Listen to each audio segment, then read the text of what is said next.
नमस्कार.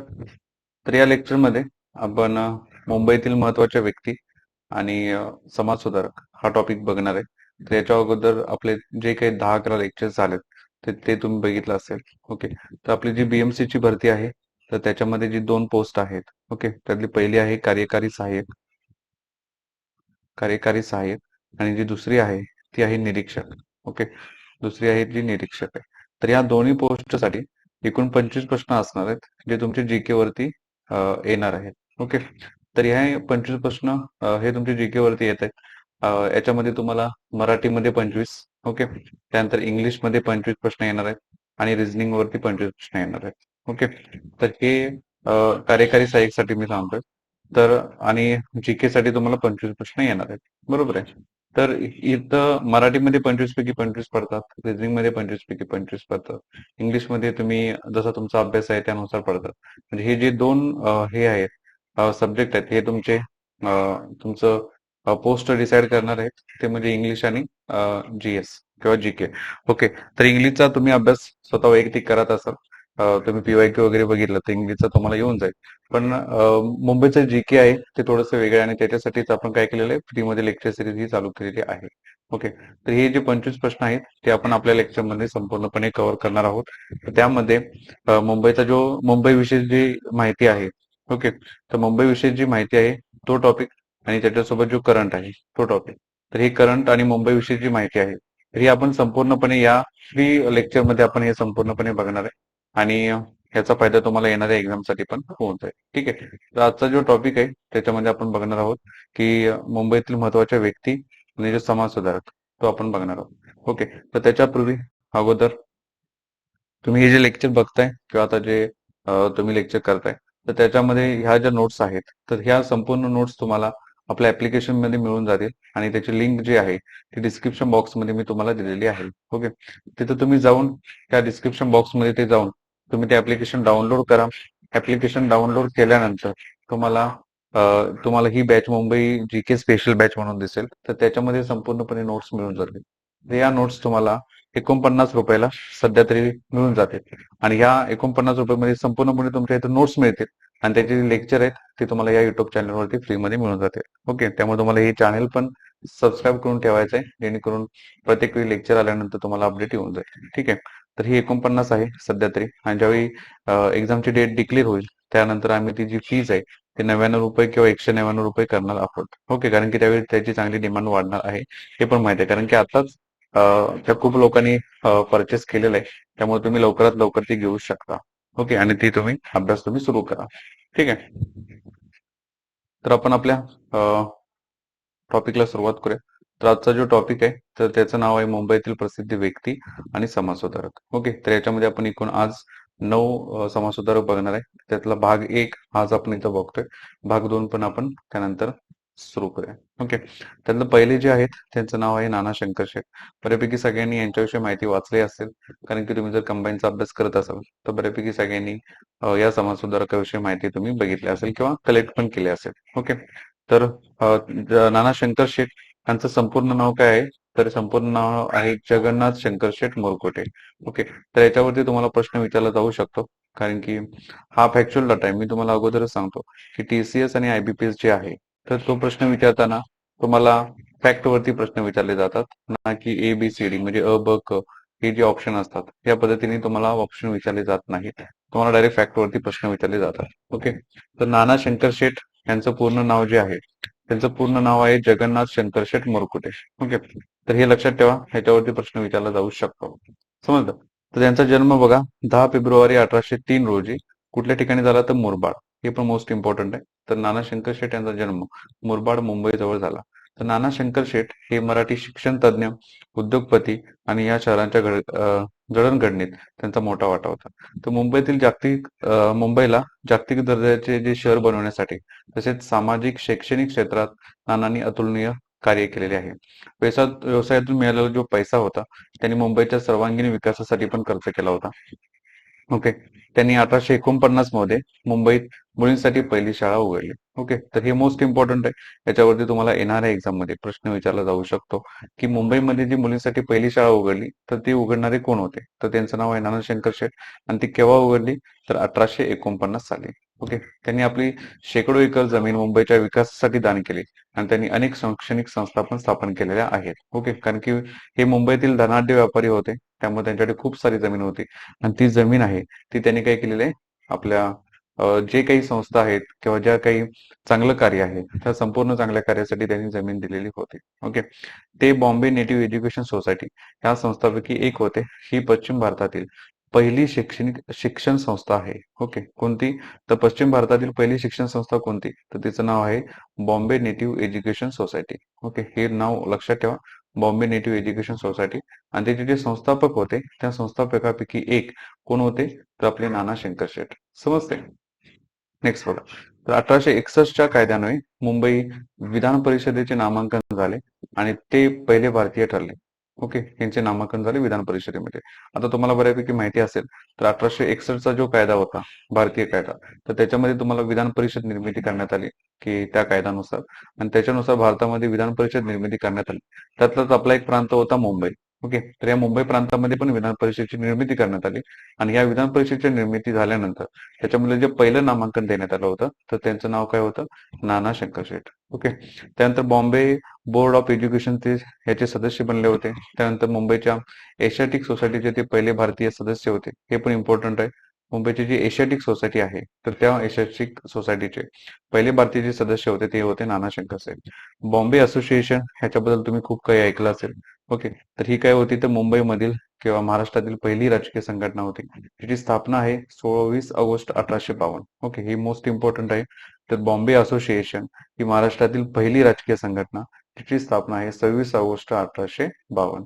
तर जगन्नाथ शंकर शेठ यांनी केली होती. तर मुंबई प्रांताच्या बोर्ड ऑफ एज्युकेशनचे ते 1850 ते 56 काळात सदस्य होते. आणि ते मुंबई विद्यापीठाचे ते पहिले फेलो होते. ओके, हे पण लक्षात ठेवा. मुंबई विद्यापीठाचे पहिले फेलो कोण होते, तर मुंबई विद्यापीठाचे पहिले फेलो होते जगन्नाथ शंकर शेठ किंवा नाना शंकर शेठ. ओके, म्युनिसिपल कमिशनवर पण त्यांनी सदस्य म्हणून काम केले आहे.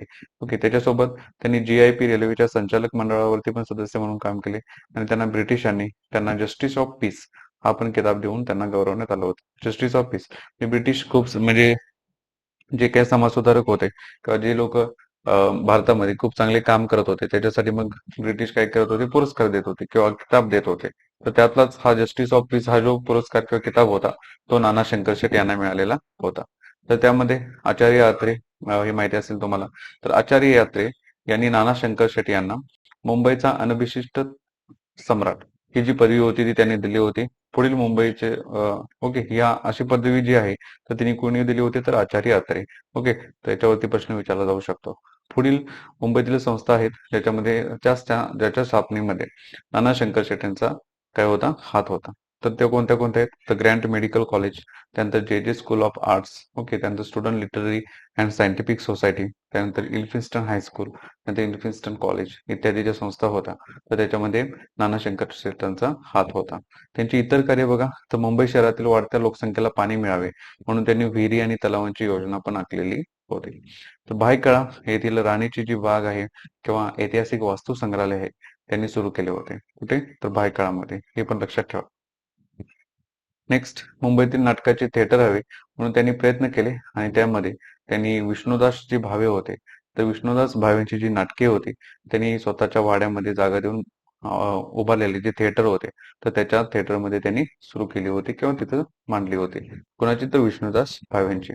मुंबई इलाक्यात पुढील काळात जो शिक्षण प्रसार झाला त्याची पायाभरणी नाना शंकर शेठ यांनी केली होती. ओके, तर 31 जुलै 1865 रोजी त्यांचा मृत्यू झाला. आणि त्यांचा एक पूर्णाकृती जो पुतळा होता तो मुंबईच्या टाउन हॉलमध्ये बसवण्यात आलेला आहे. ओके, तर याच्यावरती प्रश्न विचारला जाऊ शकतो की त्यांचा मृत्यू कोणत्या साली झाला, तर 31 जुलै 1865. ओके, 31 जुलै 1865. आणि त्यांचा जो पुतळा आहे तो आता सध्या टाउन हॉलमध्ये आहे. ओके, तर हे यांच्याबद्दल नानाशंकर शेटे यांच्याबद्दल होतं. आणि ज्यावेळी तुम्ही म्हणजे ज्यावेळी TCS प्रश्न सेट करणार असतील आणि किंवा त्यांना प्रश्न काढायचे असतील आणि जर त्यांनी मुंबईच्या इतिहासावरती किंवा मुंबईच्या व्यक्तिविशेषावरती ज्यावेळी ते प्रश्न काढणार, तर 100% पहिला प्रश्न हा नानाशंकर शेठ यांच्यावरतीच निघणार. ओके, त्यामुळे तुमची कोणतीही शिफ्ट असू दे, त्या प्रत्येक शिफ्टमध्ये नानाशंकर शेठ वरती प्रश्न येणार आहेत. ओके, आपण जेवढं दिलंय सध्या तेवढं सफिशियंट आहे. त्याच्यामधून तुम्हाला सगळे प्रश्न तुमच्या येणाऱ्या एक्झाम मध्ये कव्हर होऊ शकतात. फक्त मी तुम्हाला तेवढं सांगतो की जे फॅक्च्युअल डाटा आहे तो तुम्ही इथं पाठ करणं इम्पॉर्टंट आहे. त्याच्यामध्ये फॉर एक्झाम्पल तुम्ही 26 ऑगस्ट 1852 ही बॉम्बे असोसिएशनची स्थापना आहे, ही तुम्हाला पाठच पाहिजे. ओके, किंवा त्यांचा जो मृत्यू आहे 31 जुलै 1865 हे तुम्हाला पाठच पाहिजे, कारण की याच्यावरती तुमचे प्रश्न सुटणार आहेत. ठीक आहे, नेक्स्ट आहेत भाऊदाजी लाड किंवा डॉक्टर भाऊदाजी लाड. ओके, हे पण आपल्या मुंबईमधले आहेत. त्यामुळे आपण मुंबईच्या इतिहासामध्ये ज्या मुंबईच्या व्यक्ती बघतोय त्यामधले हे दुसरं व्यक्तिमत्व आहे. ओके, हे सगळ्यात मोस्ट इम्पॉर्टंट त्यांचं नाव. ओके, तर त्यांचं महत्वाचं नाव ह्याच्यावरती प्रश्न विचारला जाऊ शकतो की त्यांचं मूळ नाव काय. तर भाऊदाजी लाड यांचं मूळ नाव आहे रामचंद्र विठ्ठल लाड. ओके, रामचंद्र विठ्ठल लाड.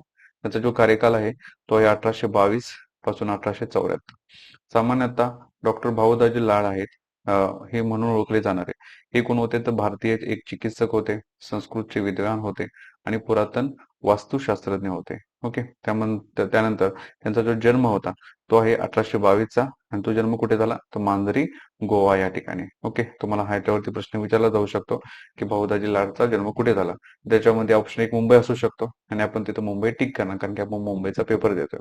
बरोबर आहे, त्यामुळे इथं उत्तर तुमचं चुकू शकतं कारण की त्यांचा जो जन्म आहे तो आहे मांजरी गोवामध्ये. ओके, त्यांनी एलिफिन्स्टन संस्था मुंबई येथे शालेय शिक्षण घेतले, तर ग्रँट मेडिकल कॉलेजमध्ये वैद्यक शास्त्राचे शिक्षण घेतले होते. ओके, कारण की ज्यावेळी त्यांनी स्टार्टिंगला ऍडमिशन घेतलं होतं तर ते होते एलिफिन्स्टन संस्था, जी नानाशंकर शेट्टी यांनी सुरू केली होती. आपले एलिफिन्स्टन हे मुंबईचे गव्हर्नर होते, हे तुम्हाला माहिती आहे. तर त्यांच्या नावाखाली किंवा त्यांनी ते जेव्हा रिटायर झाले तर त्यांच्या सन्मानात नानाशंकर शेट्टी यांनी एल्फिन्स्टन संस्था स्थापन केली होती. ओके, तर या शाळेमध्ये काय केलं भाऊदाजी लाड यांनी शिक्षण घेतले आणि ज्यावेळी ते शाळेमधून बाहेर पडले त्याच काळामध्ये ग्रँट मेडिकल कॉलेज पण स्थापन झालं होतं. तर ते होतं 1845 ला.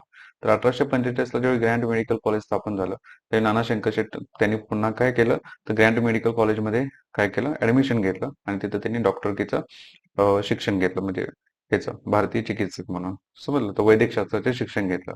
आणि त्यानंतर त्यांनी काय केलं की आपला हे व्हावा, म्हणजे जे काही आपलं त्यांना अ, गुजारा व्हावा म्हणून त्यांनी काय केलं तर इल्फिन्स्टन संस्थेमध्येच त्यांनी काय केले शिक्षक म्हणून त्यांनी नोकरी केली होती. त्याच्यासोबत त्यांनी ग्रंथालयामध्ये पण नोकरी केली होती. ओके, त्यांनी इल्फिन्स्टन कॉलेजमध्येच त्यांनी ज्ञानप्रसारक सभा ही सुरू केली. ही मोस्ट इम्पॉर्टंट आहे, याच्यावरती प्रश्न विचारला जाऊ शकतो की ज्ञानप्रसारक सभा आहे जी इल्फिन्स्टन कॉलेजमध्ये सुरू केली, तर ते कोण होते तर भाऊदाजी लाड. ओके, मुंबईच्या शिक्षण मंडळावर त्यांची नियुक्ती झाली होती. ते बॉम्बे विद्यापीठाच्या मूळ फेलोपैकी एक होते. स्टुडंट लिटररी अँड सायंटिफिक सोसायटीचे ते मूळ अध्यक्ष होते. ओके, हे मोस्ट इम्पॉर्टंट आहे.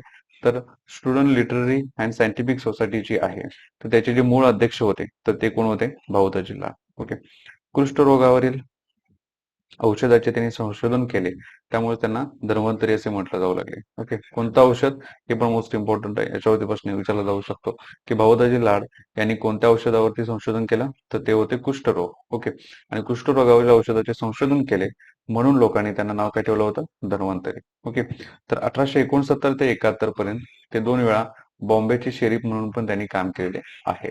इंग्लंड, फ्रान्स, जर्मनी, अमेरिकेतील विविध वैज्ञानिक संस्थांनी त्यांना सदस्यत्व बहाल केलेले आहे. बॉम्बे असोसिएशन आणि ईस्ट इंडिया असोसिएशनच्या कार्यातही त्यांनी योगदान दिलेलं आहे. ओके, डॉक्टर भाऊदाजींच्या स्मरणात मुंबईतील माटुंगा येथे किंग द सर्कल या रस्त्याला त्यांचे नाव देण्यात आलेले आहे. कुठला तर किंग द सर्कल, हा लक्षात ठेवा. किंग द सर्कल ऍक्च्युली कुठं आहे तो माटुंगामध्ये. तर त्याचं पूर्वीचं नाव होतं किंग द सर्कल, हा रस्ता म्हणजे हा रोड होता, त्या रोडचं नाव होतं किंग सर्कल. आता त्याचं सध्याचं नाव काय आहे तर भाऊदाजी लाड. ओके, 1975 मध्ये मुंबई व्हिक्टोरिया आणि अल्बर्ट संग्रहालयाचे जे नाव होतं ते डॉक्टर भाऊदाजी लाड संग्रहालय असं आपण असे ठेवण्यात आलेले आहे. हे आपण ऑलरेडी बघितलेलं आहे, याच्यावरती प्रश्न डिझाईन होणार आहे. ओके, कधीच आहे तर ऍक्च्युली पहिलं नाव काय होतं तर व्हिक्टोरिया आणि अल्बर्ट संग्रहालय. ओके, तर त्याचं 1975 मध्ये नाव चेंज केलं आणि त्याचं नाव काय ठेवण्यात आलं की डॉक्टर भाऊदाजी लाड संग्रहालय. ओके, आणि हेच संग्रहालय त्यांच्या कला आणि वारसा क्षेत्रातील त्यांच्या योगदानाची साक्ष देते. ओके, त्यांचा मृत्यू लक्षात ठेवा 1874. नेक्स्ट बघा, त्यामधलं आपलं तिसरं बघतोय. त्यांचं नाव आहे फिरोजशाह मेहता. ओके, फिरोजशाह मेहता यांचा जन्म आहे 4 ऑगस्ट 1845 बॉम्बे मधला. ओके, हे पण लक्षात ठेवा 4 ऑगस्ट 1845. ओके, तर हे मोस्ट इम्पॉर्टंट आहे. त्यांची ओळख काय म्हणून घेतली जाते, त्यांना फिरोजशाह मेहताना काय म्हणून ओळखलं जातं? तर फिरोजशाह मेहताना ओळखलं जातं मुंबईचा सिंह असं म्हटलं जातं. भारतातील सर्वोत्तम वादपट्टू म्हटलं जातं. मुंबईचा 4 वेळा महापौर असं पण म्हटलं जातं. मुंबईचा 4 वेळा महापौर ते झालेले आहेत. तर त्याच्यामध्ये आहे मुंबईचा सिंह असं त्यांना म्हटलं जातं. भारतातील सर्वोत्तम वादपट्टू हे पण म्हटलं जातं. ओके, हे भारतीय वकील होते आणि भारतीय स्वातंत्र्य चळवळीचे, ओके, भारताची जी स्वातंत्र्य चळवळ होती त्यातले ते एक नेते म्हणून. आणि ते कुठले नेते होते? तर मवाळ नेते होते. ओके, नेक्स्ट बघा, 1869 साली मुंबईत ईस्ट इंडिया असोसिएशन या संस्थेची एक शाखा स्थापन करण्यात आली होती आणि त्या शाखेचे ते सचिव होते. ओके, कधी साली? तर 1869 साली. 1869 साली ईस्ट इंडिया असोसिएशन, आता तुम्हाला हे याच्याबद्दल माहिती असेल, ईस्ट इंडिया जी असोसिएशन होती तर ही संस्था इंग्लंडमध्ये स्थापन केली होती आपले दादाभाई नौरोजी, आणि त्याची शाखा कुठे स्थापन करण्यात आली? एक, मुंबईमध्ये. कधी स्थापन करण्यात आली? 1869 साली. आणि त्या शाखेचे जे सचिव होते तर ते सचिव होते कोण? आपले फिरोजशाह मेहता. ओके, 1869 ते 1876 या सालापर्यंत त्यांनी मुंबई हायकोर्टात वकिली केली. त्यानंतर 1904 साली त्यांनी लॉर्ड कर्झनच्या विद्यापीठ कायद्यावर तीव्र टीका केली होती. ओके, आता यांच्याबद्दल पण तुम्ही ऐकलं असेल. लॉर्ड कर्झन आणि फिरोजशाह मेहता हे म्हणजे क्लासमेट होते दोघं. म्हणजे ज्यावेळी ते फिरोजशाह मेहता बॅरिस्टर पदवी घेण्यासाठी इंग्लंडला गेले त्यावेळी तिथं लॉर्ड कर्झन पण होते आणि ते दोघं एकमेकांचे क्लासमेट होते. आणि जरी क्लासमेट असले तरी पण त्यांनी ज्यावेळी लॉर्ड कर्झनने वेगवेगळे कायदे केले जे आपल्या इंडियाच्या विरोधात होते त्यावेळी त्यांनी टीका केलेली आहे. ओके, तर 1882 ते 1883 या काळात त्यांनी इल्बर्ट बिलाविरुद्ध पण मोठे आंदोलन केले होते. ओके, तर 1845 ते 1885 या काळात त्यांनी मुंबई महानगरपालिकेवर निवड झाली. त्यानंतर बघा, हे पण लक्षात ठेवा, मुंबई महानगरपालिका याच्यावरती निवड जी झाली होती ती कधी झाली होती? तर 1845 ते 1885 या काळामध्ये. ओके, 1904 साली त्यांनी लॉर्ड कर्झनच्या विद्यापीठ जो कायदा होता त्याच्यावरती पण त्यांनी तीव्र टीका केली होती. फिरोजशाह मेहता हे 1890 साली कोलकाता येथे झालेल्या भारतीय राष्ट्रीय काँग्रेसच्या अधिवेशनाचे अध्यक्ष होते. कधीच? तर 1890च, आणि ते कुठं ठिकाण होतं त्याचं? कोलकातामध्ये. हे पण लक्षात ठेवा. ओके, तर 1890 कोलकाता.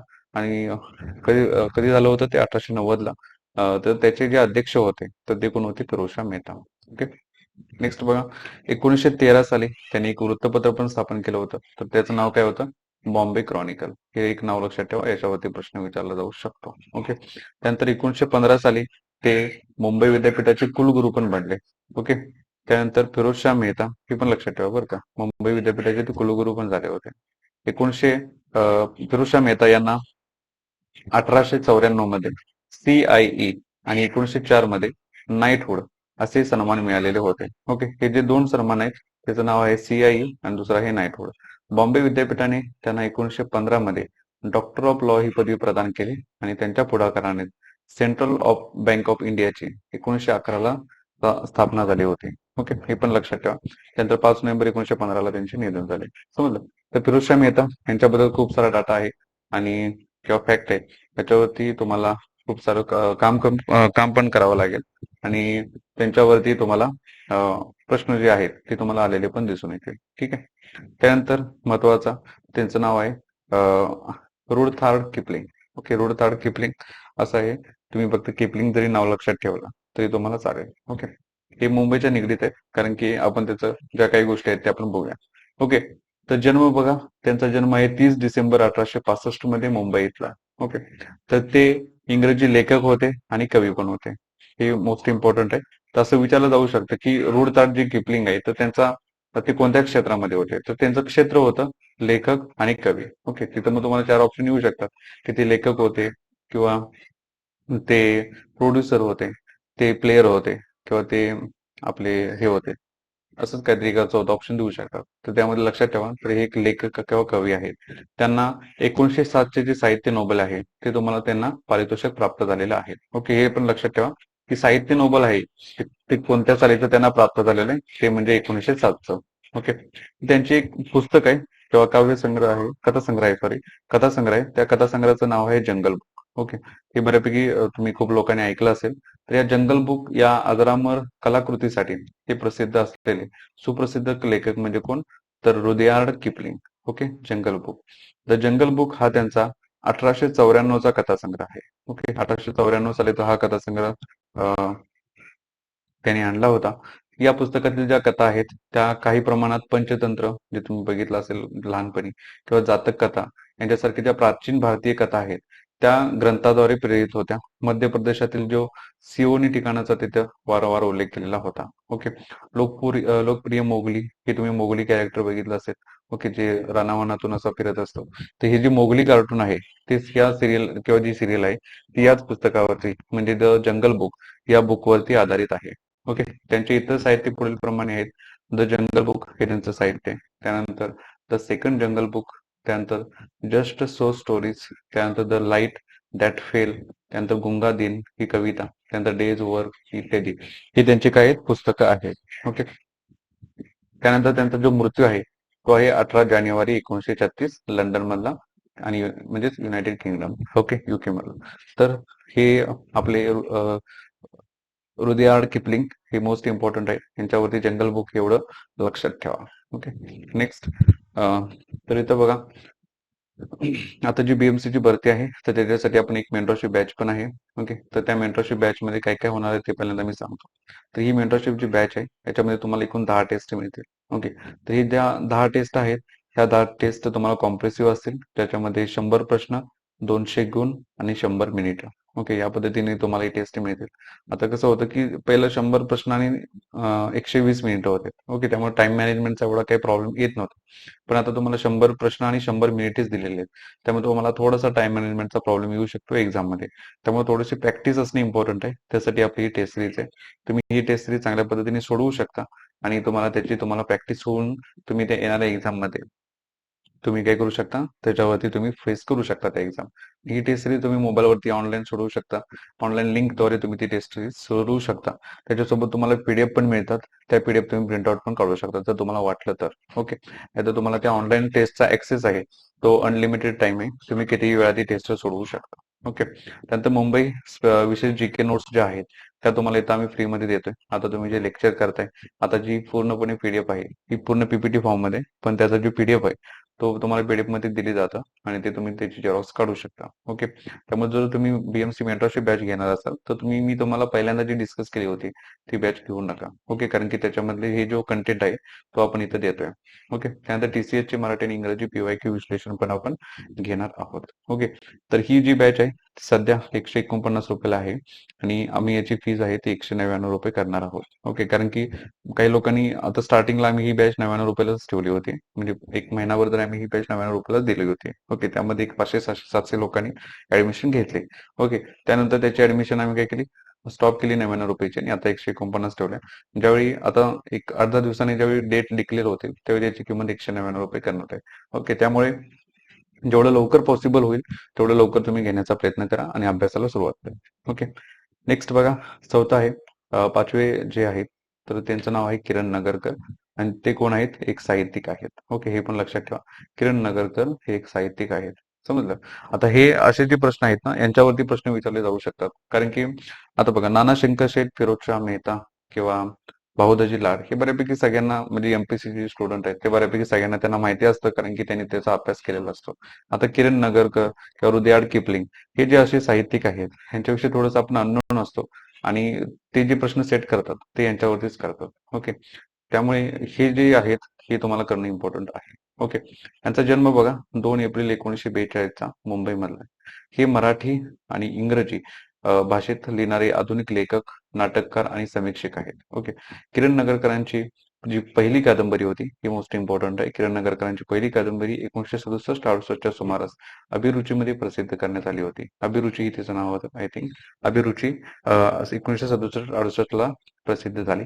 नगरकर हे त्यांच्या रोखठोक लिखाणामुळे नेहमी चर्चेत होते. त्यांनी बेड टाइम स्टोरी हे त्यांचं काय होतं, नाटक होतं. तर या नाटकाला, बेड टाइम स्टोरीला राजकीय संघटनांनी विरोध केल्यामुळे त्यांच्यावर अनेक वर्ष बंदी पण आली होती. ओके, हे पण लक्षात ठेवा. Bed time story. कबीराचे काय झाले, कबीराचे काय करायचे आणि स्ट्रेंजर अमंग अस ही त्यांची नाटकं सुद्धा खूप गाजलेली आहेत. ओके. त्यानंतर 7 सकल 43, दी एक्स्ट्राज, त्यानंतर प्रतिस्पर्धी, रावण अँड एडी ही त्यांची महत्वाची पुस्तकं पण गाजलेली आहेत. ही लक्षात ठेवा सगळी. त्यांना ककोल्ड या कादंबरीसाठी 2009 साली साहित्य अकादमी पुरस्कार देऊन गौरवण्यात आलेले होते. त्याच्यावरती हे मोस्ट इम्पॉर्टंट आहे की किरण नगरकर यांना 2009 साली जो पुरस्कार मिळाला तो कोणत्या पुस्तकासाठी भेटला, तर त्याचं नाव आहे ककोल्ड. ओके. तसेच जर्मन सरकारने ऑर्डर ऑफ मेरिट पुरस्कार देऊन सन्मानित केलेले आहे. द एक्स्ट्रास या कादंबरीसाठी त्यांनी 2013 रोजी द हिंदू लिटररी प्राइज हे पण मिळालेले आहे. त्यांना 2017चा यशोदा व 2019ला आलेली जी कादंबरी होती तर तिचं नाव होतं द आर्सनिस्ट ही प्रसिद्ध झाली. त्यांचा मृत्यू आहे 5 सप्टेंबर 2019, म्हणजे 3-4 वर्षापूर्वीच मुंबईमध्ये झालेला आहे. ओके, मोस्ट इम्पॉर्टंट आहे. त्याच्यावरती 100% प्रश्न विचारला जाऊ शकतो. नेक्स्ट 6वा, याच्याविषयी आपण खूप सारं बघितलेलं पण आहे, तर आपण एकदा हे करू. तर प्रेमचंद रॉयचंद, ओके, यांचं नाव, त्यांचा कार्यकाल आहे 1832 ते 1906. ओके, हे मुंबईतील एक कॉटन किंग होते आणि बुलियन किंग म्हणून हे ओळखले जातात. ओके, कॉटन किंग म्हणजे कापसाचे व्यापारी, बुलियन किंग म्हणजे शेअर मार्केट. ओके, तर भारतीय श्वेतांबर जैन व्यापारी होते ते, हे लक्षात ठेवा, ते व्यापारी होते. त्यानंतर त्यांना 1875 मध्ये त्यांनी काय केलं होतं, तर बॉम्बे स्टॉक एक्सचेंज, BSE याची स्थापना केली होती. लक्षात ठेवा, 1875 याच्यावरती प्रश्न विचारला जाणार आहे. ओके, ते कापूस व्यापारी होते. त्यानंतर एप्रिल 1861 मध्ये अमेरिकन गृहयुद्ध सुरू झाल्यामुळे सुरू झालेल्या कापसांच्या तेजीतून त्यांनी खूप सारा आर्थिक नफा पण कमवला होता. मुंबई विद्यापीठातील जो राजाबाई क्लॉक आहे किंवा राजाबाई क्लॉक टॉवर आहे तो बांधण्यासाठी त्यांनी 2 लाख रुपये देणगी दिली होती आणि त्यांनी सांगितलं होतं की या टॉवरसाठी मी 2 लाख रुपये देतो, पण त्याच्या बदल्यात माझ्या आईचं जे नाव आहे तिथं तुम्ही त्या टॉवरला द्या. आणि त्यानंतर त्याचं नाव ठेवण्यात आलं की राजाबाई क्लॉक टॉवर. ओके, हे पण इतिहास आपण ऑलरेडी बघितलेला आहे. त्यासाठी तुम्ही पाठीमागचे लेक्चर बघू शकता. ओके, ते बॉम्बे प्रेसिडेन्सी मधील सर्वात मोठ्या बँक ऑफ बॉम्बेचे संचालक पण ठरले होते. ओके, त्यांनी इतर शाळांमध्ये गुंतवणूक केली आणि त्यांनी एशियाटिक सोसायटीलाही देणगी दिली. प्रेमचंद रॉयचंद ही त्यांची शिष्यवृत्ती जो पुरस्कार होता, प्रेमचंद रॉयचंद शिष्यवृत्ती पुरस्कार, तो 1866 मध्ये प्रेमचंद रॉयचंद यांनी सुरू केला आणि हा खूप जुना आणि प्रतिष्ठित शिष्यवृत्ती पुरस्कार आहे. कलकत्ता विद्यापीठातर्फे हा दरवर्षी ही स्पर्धा आणि पुरस्काराचे आयोजन केलं जातं. मोस्ट इम्पॉर्टंट आहे. याच्यावरती तुम्हाला मुंबई विद्यापीठ विचारलं जाऊ शकतं, तर मुंबई विद्यापीठ नाही आहे. तर हा जो पुरस्कार आहे प्रेमचंद रॉयचंद शिष्यवृत्ती पुरस्कार, हा पुरस्कार कलकत्ता विद्यापीठ देतं. ओके, हे लक्षात ठेवा. 1906 मध्ये त्यांचं निधन झालेलं आहे. ठीक आहे. Next, most important, Ratan Tata. आता त्यांचं नुकतंच निधन झालं 1 ऑक्टोबर 2024 ला. ओके, खूप अतिशय प्रतिष्ठित व्यक्ती आणि खूप लोकांचे रोल मॉडेल हे तुम्हाला माहिती आहे. ओके, त्यांचा जो जन्म आहे तो आहे 28 डिसेंबर 1937. मोस्ट इम्पॉर्टंट आहे, याच्यावरती प्रश्न विचारला जाऊ शकतो. 28 डिसेंबर 1937, बॉम्बे किंवा आपलं जे बॉम्बे प्रांत आहे त्यामधला. ओके, त्यांचं पूर्ण नाव रतन नवल टाटा. हे भारतीय उद्योगपती आणि परोपकारी पण होते. ओके, त्यांनी 1991 ते 2012 पर्यंत काय केलं होतं, तर टाटा समूह आणि टाटा सन्सचे अध्यक्ष पण राहिले होते. हे लक्षात ठेवा. कुठून कुठपर्यंत, तर 1991 ते 2012. लक्षात ठेवा. म्हणजे 12 आणि 9, जवळजवळ 21 वर्ष ते टाटा समूह आणि टाटा सन्सचे अध्यक्ष राहिले. त्यानंतर मध्येच त्यांना ऑक्टोबर 2016 ते फेब्रुवारी 2017, तर या काळामध्ये पण हंगामी अध्यक्षपद त्यांनी भूषवलेले होते. ओके, एवढे इम्पॉर्टंट नाही पण हे मोस्ट इम्पॉर्टंट आहे. तर 21 वर्षात टाटानी टाटा समूहाचे जे नेतृत्व होते ते केले आणि त्या काळात त्यांनी कंपनीचा महसूल 40 पटीने वाढवला, म्हणजे नफा होता तो 50 पटीने वाढवला होता. ओके, तर टाटा हे फक्त म्हणजे एका क्षेत्रासाठी लिमिटेड नव्हतं, तर ते शिक्षण असेल, वैद्यक असेल, ग्रामीण विकासाचे समर्थक होते आणि भारतातील अग्रगण्य परोपकारी मानले जातात. ओके, कारण की त्यांनी खूप आपली जी संपत्ती होती ती भरपूर ठिकाणी दान केलेली आहे. ओके, त्यांच्यासारखा दानशूर व्यक्ती भारतामध्ये नाहीये असं बोललं जातं. ओके, तर रतन टाटा हे कार्नेस विद्यापीठाला सर्वोच्च आंतरराष्ट्रीय देणगी देणारे व्यक्ती पण होते. टाटा समूहाने रतन टाटा यांच्या नेतृत्वाखाली काय, तर मॅजेस्टेस इन्स्टिट्यूट ऑफ टेक्नॉलॉजी, त्याला तुम्ही इंग्लिशमध्ये MIT म्हणता, तर हे MIT Tata centre of technology and डिझाईनची स्थापना केली होती. MIT ची जी स्थापना आहे ती रतन टाटा यांच्या नेतृत्वाखाली झालेली आहे. ओके, ते पंतप्रधानचे जे व्यापार आणि उद्योग परिषद आणि राष्ट्रीय उत्पादन स्पर्धात्मक परिषद होते, त्याच्यामध्ये सदस्य पण होते. त्यानंतर त्यांना प्रिझकर आर्किटेक्चर प्राइज हे जे पुरस्कार दिला जातो, तर त्या पुरस्कारावरती ते ज्युरीची पॅनेल म्हणून पण राहिले होते. त्यानंतर रतन टाटा यांना, हे मोस्ट इम्पॉर्टंट आहे, तर त्यांना रतन टाटांना 2000 मध्ये पद्मभूषण पुरस्कार मिळाला. 2008 मध्ये पद्मविभूषण हा पुरस्कार मिळालेला आहे आणि 2006 मध्ये त्यांना महाराष्ट्र भूषण पुरस्कार मिळालेला आहे. ओके, हे 3 पुरस्कार मोस्ट इम्पॉर्टंट आहेत.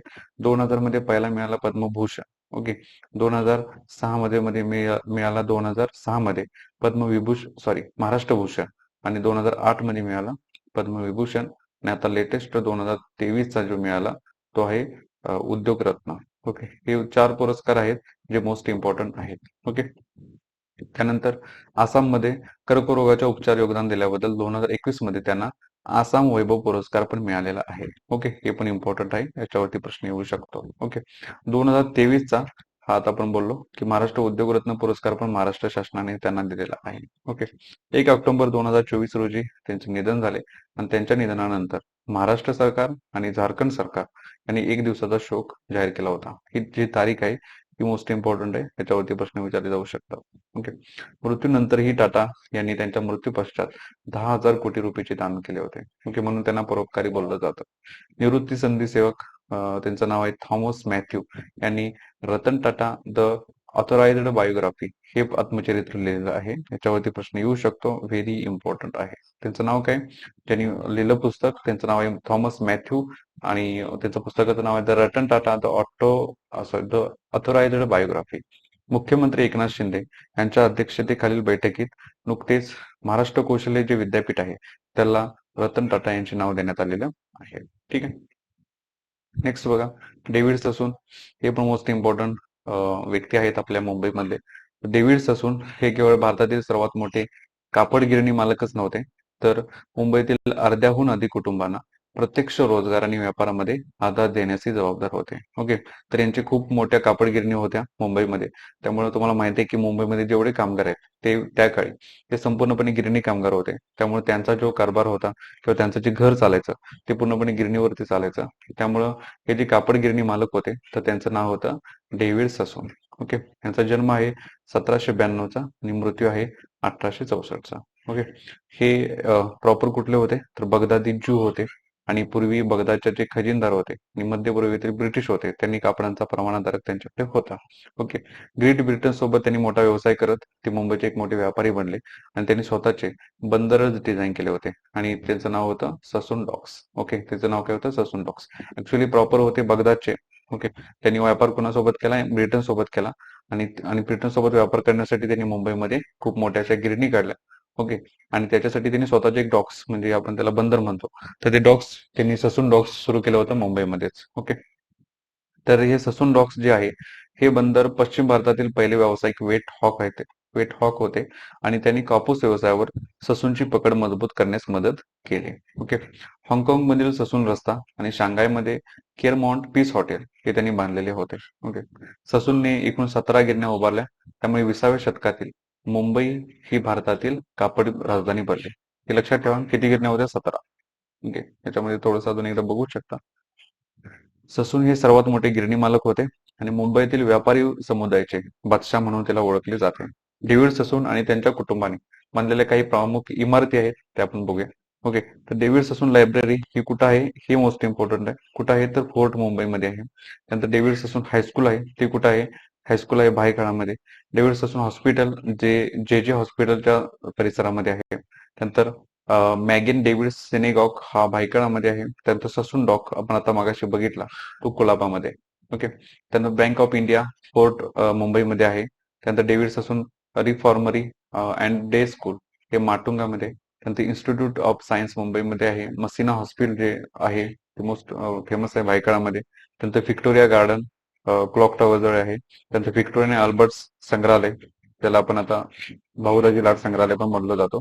त्यानंतर गेट ऑफ इंडियाच्या बांधकामात पण त्यांनी योगदान दिलं, आणि ससून हॉस्पिटल पुण्यामध्ये पण एक आहे. ओके, अशा खूप साऱ्या वस्तू आहेत ज्यांना ससून कुटुंबियांनी बांधलेल्या होते. ओके, लास्ट बघा, मुकेश अंबानी. हं, तर मुकेश अंबानी यांचा जन्म आहे 19 एप्रिल 1957 चा. त्यांचा जन्म आहे इडनचा येमन मधला. ओके. आता सध्या ते राहतात कुठे? मुंबईमध्ये, महाराष्ट्रामध्ये. ओके. आता यांना बऱ्यापैकी सगळ्यांनी आता माहिती असेल. भारतातले सगळ्यात श्रीमंत व्यक्तिमत्व मुकेश धीरूभाई अंबानी हे भारतीय उद्योगपती आहेत. त्यानंतर अध्यक्ष आहेत रिलायन्स इंडस्ट्रीचे. त्यानंतर व्यवस्थापकीय संचालक आहेत आणि रिलायन्स इंडस्ट्रीज लिमिटेडचे सर्वात मोठे भागधारक भागधारक पण आहेत. ओके. जी फोर्ब्स मॅगझिन आहे त्यांच्यामध्ये 2017 पर्यंत, ओके, 2017 पर्यंतचे जगातील सर्वात श्रीमंत आशियाई होते. आणि ते आशियाई जगातील सर्वात श्रीमंत आशियाई हे कोण होते? मुकेश अंबानी आताही आहेत आणि 13व्या क्रमांकाचे सर्वात श्रीमंत व्यक्ती आहेत. ओके. अंबानी यांनी केवळ व्यावसायिक क्षेत्रातच नाही तर सामाजिक क्षेत्रातही मोलाचे योगदान दिलंय. त्यांनी शिक्षण, आरोग्य, ग्रामीण विकास याच्यामध्ये पण आहे. ओके. बँक ऑफ अमेरिकाचे ते संचालक म्हणून त्यांची नियुक्ती झालेली होती. लक्षात ठेवा, बँक ऑफ अमेरिकेचे संचालक. त्यानंतर रिलायन्स माध्यमातून त्यांनी आता जी आपली मुंबई इंडियन्स जी टीम आहे ती त्यांच्या स्वतःच्या मालकीची आहे. ओके. त्याचं नाव आहे Mumbai Indians. Indian premier league, IPL तुम्ही बोलता, तर त्याची जी फ्रँचायझी आहे ती मुंबई इंडियन्सची घेतलेली आहे. ओके. त्यांनी फुटबॉल लीगची पण त्याचं नाव आहे इंडियन. आता तुम्ही बघित असाल तर इंडियन सुपर लीग जी होते तर त्याचे संस्थापक पण कोण आहे? तर आपले मुकेश अंबानी आहेत. 2012 मध्ये जी फोर्ब्सने जगातील सर्वात श्रीमंत क्रीडा मालक होते तर त्याच्यामध्ये त्यांना नामांकित केले होतं. जगातील सर्वात महागड्या खाजगी निवासस्थानमध्ये ते राहतात आणि त्यांच्या बिल्डिंगचे नाव काय आहे? तर अँटेलिया. ओके. कधीतरी बघितलं असेल पुस्तकामध्ये किंवा व्हिडिओमध्ये. मुकेश अंबानीची जी कंपनी आहे ती रिलायन्स इंडस्ट्री आहे. त्यांचे व्यवसाय रिटेल आणि फायनान्ससह विविध क्षेत्रात धमाल केलेली आहे. त्यानंतर जिओ फायनान्शियल सर्व्हिसेसने पण विविध क्षेत्रात धमाल केलेली आहे. ओके. त्यानंतर उपराष्ट्रपती व्यंकय्या नायडू होते. त्यांनी एका कार्यक्रमात मुकेश अंबानी यांना कॉर्पोरेट उत्कृष्टतेचा इकॉनॉमिक टाइम्स पुरस्कार प्रदान केलेला होता. ओके. त्यांना ग्लोबल लीडरशिप अवॉर्ड 2010 आणि अर्न्स्ट आणि young entrepreneur of the year 2000 इत्यादी पुरस्कार देण्यात आलेले आहे. त्याच्यासोबत अवॉर्ड डिनरमध्ये त्यांना ग्लोबल विजन अवॉर्ड 2010 पण देण्यात आलेले आहे. एवढं काही इम्पॉर्टंट नाही. तर रिलायन्स हा भारतातील सर्वात मोठा आणि सर्वात किमतीचा समूह आहे. त्यामध्ये रिटेल आहे, दूरसंचार, ऊर्जा, पायाभूत सुविधा आणि इतर क्षेत्रामध्ये अनेक उपक्रम येतात. मुकेश अंबानीच्या 10 पेक्षा जास्त कंपन्या आहेत. ओके. तरी मुकेश अंबानींच्या बद्दल होतं. त्याच्यातून एखादा प्रश्न आला तर ठीक आहे. पण जे पहिले 8 जे आहेत ते मोस्ट इम्पॉर्टंट आहेत. ओके. तरी एकूण 9 जे आहेत व्यक्ती आहेत ते मुंबईच्या निगडीत आणि आपल्या महाराष्ट्राच्या निगडीत होते. तर यांच्यावरती येणाऱ्या एक्झाम मध्ये प्रश्न विचारला जाऊ शकतो. 1 ते 2 प्रश्न असतील. ओके. त्यामुळे अजून एक 10-15 जे व्यक्तिमत्व आहे ते आपण बघणार आहे. तर हा एक भाग 1 होता. भाग 2 मध्ये आपण बाकीचे जे व्यक्तिमत्व आहेत ते आपण कव्हर करूच. ओके. बाकी तुम्हाला बॅच बद्दल समजलं असेल तर ही आपली मेंटरशिप बॅच आहे. ती मी तुम्हाला पुन्हा एकदा सांगतो, 149 रुपयाला आहे. 199 रुपये आम्ही करणारच आहे. त्यामुळे जेवढं लवकर पॉसिबल होईल तेवढं लवकर तुम्ही घेऊ शकता. ठीक आहे. तर हे भाग 1 होता. तर या भाग 1 मध्ये आपण एकूण 9 मुंबईतील व्यक्तिमत्व बघितले. बाकीचे जे असतील ते आपण भाग 2 मध्ये कंटिन्यू करूया. ओके. थँक्यू.